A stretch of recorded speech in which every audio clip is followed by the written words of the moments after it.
ini adalah prima, berkualitas, berkelanjutan. Artinya apa yang menjadi keunggulan selama ini akan kita pertahankan.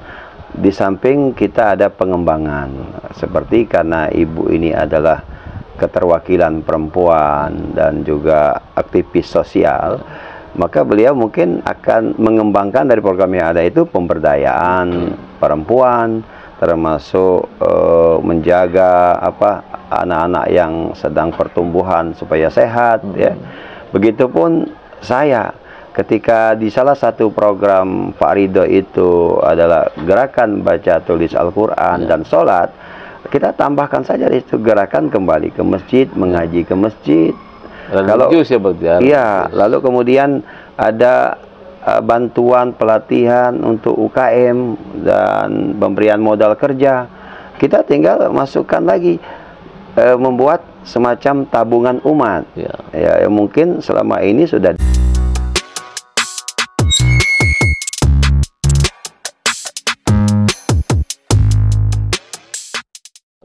Waalaikumsalam warahmatullahi wabarakatuh. Berjumpa kembali dengan saya Muhammad Nasir di podcast ketikpos.com. Kali ini kita berada di Kota Nanas, Kota Prabu Muli, yang mutunya itu Seinggo Sepumunyan. Jadi menjelang pilkada ini, mungkin 27 November akan dilaksanakan nanti pilkada serentak di provinsi, baik di Sumsel maupun di beberapa kabupaten kota, termasuk diantaranya di Prabu Muli. Nah, di Prabu Muli sendiri sebenarnya ada beberapa calon yang akan maju di pesta demokrasi tersebut. Di antaranya adalah salah seorang tokoh dari Partai Kesejahteraan Sejahtera, PKS, Partai Keadilan Sejahtera. Keadilan Sejahtera, PKS. Beliau ini sebenarnya sudah duduk di Dewan untuk kedua kalinya. Dan yang ketiga. Dan ini yang ketiga. Tapi kemudian mencalon menjadi wakil wali kota di eksekutif. Nah, nanti kita akan ngobrol-ngobrol dengan beliau. Kita sapa dulu Ustadz Mat Amin. Assalamualaikum warahmatullahi wabarakatuh. Waalaikumsalam. Sehat ya? Alhamdulillah. Jadi ini di mana? Lingkungan sekolah ini? Ini salah satu ya, aset kita, aset Islam kita, sekolah SMA IT, ya. Tempat kita ini adalah tempat istirahat, ya, tempat anak-anak membuat kegiatan-kegiatan di luar kelas, ya.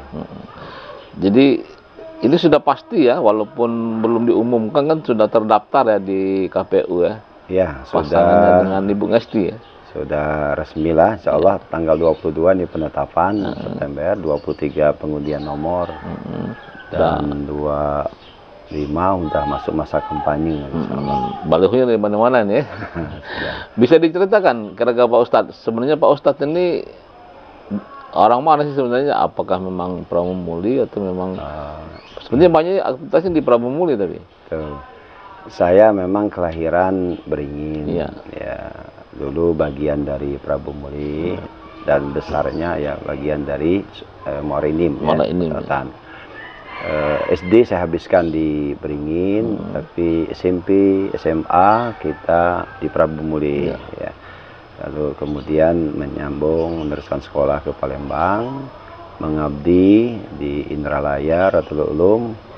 Lalu kemudian kembali ke Prabu Muli untuk mempersamai berdirinya kota otonom. Sebelumnya kita adalah kota administratif. Ya.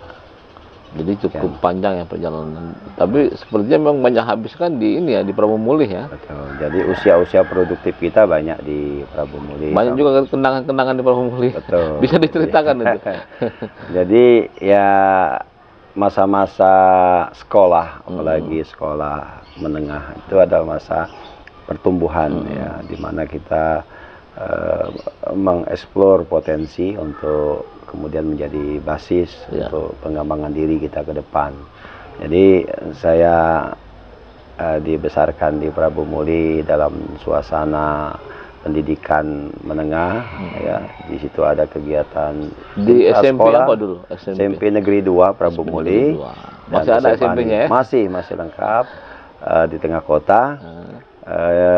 ditempa di kegiatan intra sekolah maupun ekstra sekolah, ya ekskul, pramuka, lalu kemudian di masyarakat, di Irmas, di remaja masjid, dari Karang Taruna, ya, kemudian juga ikut bersama-sama dengan komunitas generasi muda Prabu, ya.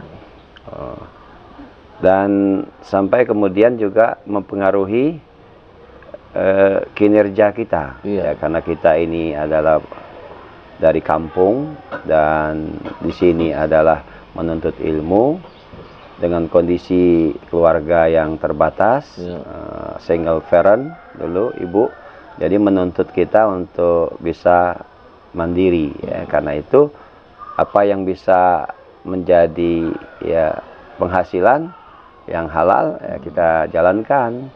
Ya, mulai dari ngurus masjid, ya, lalu kemudian jualan, apakah jualan itu waktu di SMA juga ya, SMA nya di Prabu Muli juga? Ya, Prabu Muli, di SMA Negeri 2 Prabu Muli. SMA 2 ya. Juga. Artinya memang Prabu Muli juga sudah merupakan bagian dari kehidupan kita ya? Iya, ya, kalau istilah kita itu pertumbuhan ada di kota ini, kemudian pengembangan diri juga ada di kota ini. Karena itu memang ada niatan kita apa yang bisa kita berikan untuk kota kita ini. Ya. Dan kemarin juga mungkin sempat jadi anggota dewan juga tahun berapa itu? Betul. Jadi ketika pemilu 2004, 2009, saya ketika itu sudah domisili di sini. Jadi saya ini ada 96 begitu tamat kuliah. Saya di RU 6 tahun, 2001 pengembangan Kotip menjadi kota. Saya pulang ke Prabu, lalu kemudian kita kembali ke habitat kita, di mana kita dulu pernah beraktivitas. Kemudian di pemilu 2024 kita ikut kontestasi, dan alhamdulillah saat itu kita ikut dapat bagian untuk duduk di DPRD Kota Prabu Muli. Wakil rakyat ya? Wakil rakyat. Di komisi apa waktu itu?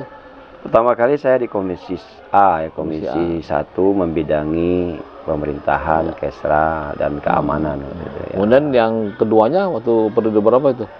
Periode keduanya 2019-2024 ini. Nah, itu ya jadi ada jeda 10 tahun karena mungkin dinamika. Lalu kemudian 2019 saya kembali diminta untuk mencalon di kota. Kembali ya dengan dukungan masyarakat, kerja keras kita, pertolongan Allah, kembali kita duduk. Dan sampai hari ini, tanggal 17 kemarin, karena kita mencalonkan diri, mengundurkan diri, dan surat keputusan gubernur atas nama Menteri Dalam Negeri juga sudah keluar. Ya. Walaupun untuk periode sebenarnya sudah terpilih juga ya, dapat kursi juga. Ya, untuk periode 2024-2029 ikut kemarin di pemilu 2023 yang lalu, sesungguhnya kita terpilih, tapi itulah konsekuensi aturan yang harus ya kita jalankan, bahwa kalau ikut pilkada maka kita harus mundur dari calon terpilih. Itu pun sudah sejak awal kita lakukan, sehingga tidak menghambat proses pergantian calon terpilih, sehingga kemudian sama-sama nanti 27 pengganti itu dilantik juga. Jadi langsung dilantik ya PAW-nya ya? Iya, sudah. Calon terpilihnya langsung dilantik. Artinya kan sebenarnya kan ada perjuangan juga untuk mendapatkan kursi itu ya? Betul. Nah, tapi kan mungkin orang bertanya-tanya juga, sudah dapat kursi, kemudian dilepas itu apa sih ininya, latar belakangnya itu? Ya, jadi dapil yang saya sekarang ini dapat terpilih itu dapil di mana PKS selama masa pemilu belum pernah dapat. Jadi memang saya bertekad saat itu, pokoknya dapil ini harus pecah telur. Ya. Di sisi yang sama, kita bisa mencapai apa yang ditargetkan partai untuk pemilu, tapi ada juga nuansa, kalau memang nanti kita cukup satu kursi, cukup satu fraksi, maka jalan menuju pilkada itu sudah terbuka. Nah, jadi kalau tadi ditanya ngapo hijrah ini, jadi kita melihat ketika kita melaksanakan tugas sebagai wakil rakyat, tupoksi sebagai wakil rakyat, penganggaran, pengawasan, kemudian regulasi, ternyata banyak aspirasi itu yang belum bisa kita penuhi. Banyak keinginan masyarakat yang belum kita bisa jawab ya. Dan kita melihat sebenarnya sudah bagus kita bisa melaksanakan beberapa keinginan tapi ternyata di jiwa ini ada keinginan untuk lebih besar seiring dengan tentu arah kita berpartai itu kan untuk bisa melayani lebih luas. Maka kita satu-satunya kan harus masuk ke eksekutif.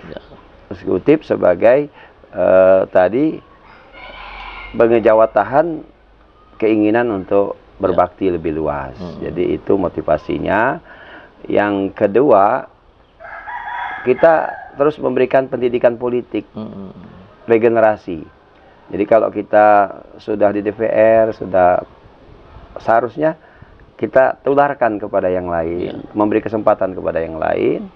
Nah, kalau memang kita masih punya cita-cita besar, panggungnya adalah pilkada, ya, untuk di tingkat masing-masing tentunya. Ya, di kabupaten, kota, provinsi mungkin sama dan termasuk juga di RI 1 barangkali. Iya, kalau memang ada peluang ya itu begitu. Nah, kalau di PKS sendiri berapa kursi kemarin yang terakhir? Ya, jadi sebelum pemilu pileg tahun ini atau 2019-2024 kita di 2 dari 25 kursi. Ya, jadi kira angkanya mungkin sekitar 40% lah ya. Nah, lalu kita berjuang di pemilu 2004 ini. Ya, Allah memberikan kesempatan dan masyarakat percaya sehingga PKS naik 100% dari 2 menjadi 4 kursi dan itu sudah lebih dari fraksi utuh, fraksi murni ya, dengan komparasi dengan konversi suara sebesar 14.532 suara, setara dengan 13,3% perolehan. Kalau suara Prabu Mulih berapa total? Prabu Mulih ini jumlah pemilihnya ya, itu kemarin 142.000, suara sah 117.000, dan PKS ada di angka tadi 14.532. 10% lebih ya berarti. 13 ya. 13% ya. Memang artinya dukungan itu mungkin masyarakat memang sudah memilih, menyatakan pilihannya untuk kita menjadi wakil rakyat kemarin ya. Nah, kira-kira kalau untuk menjadi wakil wali kota ini apa sih yang modal kita yang paling kuat itu? Ya. Sehingga ini harus maju nih. Ya. Pertama kan modal internal, artinya modal dalam diri jiwa. Adakah kita keinginan ya? Dan keinginan kita ada, walaupun kita memberikan persentasenya 50%. Ya. 50%-nya stagnan, artinya menunggu. Kenapa? Pertama kita melihat perolehan PKS kan baru 13%. Untuk mencalonkan sendiri itu harus 20%. Sebelum keluar MK ya. Ya. Kedua, kita ini kan baru habis pesta besar demokrasi, pileg dan pilpres. Sumber daya kita ya banyak ya terkuras untuk memenangkan pileg itu sendiri. Nah, sementara produk pileg itu belum kita rasakan, ya, sedang menunggu pelantikan. Nah, itu satu. Kedua, ya ini pengejawatahan dari peran kita di masyarakat. Jadi ada memang suara-suara masyarakat mendorong kita untuk maju ya, agar ada keterwakilan, representasi representatif dari masyarakat. Jadi ada kelompok agamis yang maju, kemudian pendidikan dan juga mungkin sosial kemasyarakatan. Dan yang ketiga memang ada amanah dari partai. Hasil musda kita 2 tahun yang lalu menang pemilu, ikut pilkada. Nah, ikut pilkada inilah yang kita aplikasikan dalam konteks tadi pra pilkada, yakni penjaringan, pendaftaran dan pencalonan. Nah, kita di PKS ini karena sudah punya perahu, jadi kita sifatnya ya dikatakan aktif tidak, pasif pun juga. Jadi tengah-tengah kita. Artinya dengan satu statement bahwa kita siap maju. Ya, itu. Tinggal ada yang menggandeng atau digandeng. Nah, dalam hal itulah mungkin kawan-kawan di partai ya, mensarankan kepada kita untuk tadi Pak Amin, buatlah gambar, buatlah deklarasi, beritahu halayak bahwa PKS siap maju dan calonnya adalah Ahmad Amin. Kalau PKS di sini ketuanya siapa? Pak Ben Heri, MPDI. Ya. Artinya memang secara dukungan modal juga sudah cukup ya. Tinggal barangkali masyarakat yang merespon ya, kalau ini kira-kira mau seperti yang kita ceritakan barangkali milih kita ya. Jadi ya karena Prabu Muli ini kota otonom kecil, 14 km persegi, dalam pandangan kita insya Allah kalaulah tidak kita katakan 90%, tapi mungkin angka 6-70% masyarakat sudah mengenal mengenal. Tinggal tadi kita menegaskan lalu juga meyakinkan bahwa kita maju itu untuk Prabu Muli, untuk melanjutkan hal-hal baik yang sudah dikerjakan oleh pendahulu kita. Kalau persoalan kan berarti kan sudah lama nih tinggal di Prabu Muli, sudah 2 kali juga jadi wakil rakyat, mungkin barangkali sudah paham ya mana persoalan yang memang urgent yang harus segera diselesaikan, mana yang mungkin perlu upaya-upaya terukur dan berkelanjutan. Apa sih kira-kira persoalan yang ada di Prabu Muli ini? Jadi kalau persoalan umum kita ini kan secara nasional adalah angkatan kerja. Di mana-mana ya. Termasuk juga kita di Prabu Muli. Yang kedua harga-harga yang tinggi ya. Lalu kemudian banyaknya tempat yang belum produktif ya. Dan sikap masyarakat, budaya masyarakat yang masih terbatas untuk berkembang dan maju. Karena itu perlu dorongan, perlu stimulan, perlu ketokohan seseorang yang bisa mengajak mereka untuk tadi ambil bagian dalam proses perbaikan peningkatan kota ini. Apalagi kan kita ini kota lintas ya, Prabu Muli. Kota lintas itu pasti jadi sentral. Jadi disitulah sebenarnya potensi. Jadi masalah kota sekaligus potensi itu masalah sekali juga potensi, di mana sebagai kota transit ya kita kan dikelilingi oleh Kabupaten Pali, Muara Enim, bahkan Ogan Komering Ilir jadi memungkinkan ini menjadi sentra. Tinggal bagaimana kita menempatkan diri kita sebagai tadi tempat yang strategis ya. Karena itu mungkin pola pikir kita ya bagaimana membuat masyarakat lingkungan tetangga kiri kanan ini tertarik dengan kota Prabu Muli, baik bidang ekonomi perdagangannya, bidang pendidikannya, sampai kemudian bidang sumber dayanya, sumber daya manusianya. Kalau bersama Ibu Ngesti ini kan tentu juga sudah punya program-program yang mungkin akan dilaksanakan ya. Yang apa sih yang mungkin yang paling mendesak itu yang mungkin harusnya segera untuk di Prabu Muli ini? Jadi karena tema kita dalam pilkada ini adalah prima, berkualitas, berkelanjutan, artinya apa yang menjadi keunggulan selama ini akan kita pertahankan. Di samping kita ada pengembangan, seperti karena ibu ini adalah keterwakilan perempuan dan juga aktivis sosial, maka beliau mungkin akan mengembangkan dari program yang ada itu pemberdayaan perempuan, termasuk menjaga anak-anak yang sedang pertumbuhan supaya sehat ya. Begitupun saya ketika di salah satu program Pak Ridho itu adalah gerakan baca tulis Al-Quran dan sholat, kita tambahkan saja itu gerakan kembali ke masjid, mengaji ke masjid, Religius ya berarti ya. Iya, lalu kemudian ada bantuan pelatihan untuk UKM dan pemberian modal kerja. Kita tinggal masukkan lagi, membuat semacam tabungan umat. Ya, mungkin selama ini sudah dikerjakan oleh Basnas ya. Tapi begitu kita nanti terpilih, akan kita tingkatkan lagi. Karena di tengah masyarakat ini kan ada keinginan untuk pelayanan cepat ya. Dan yang terjadi seperti itu.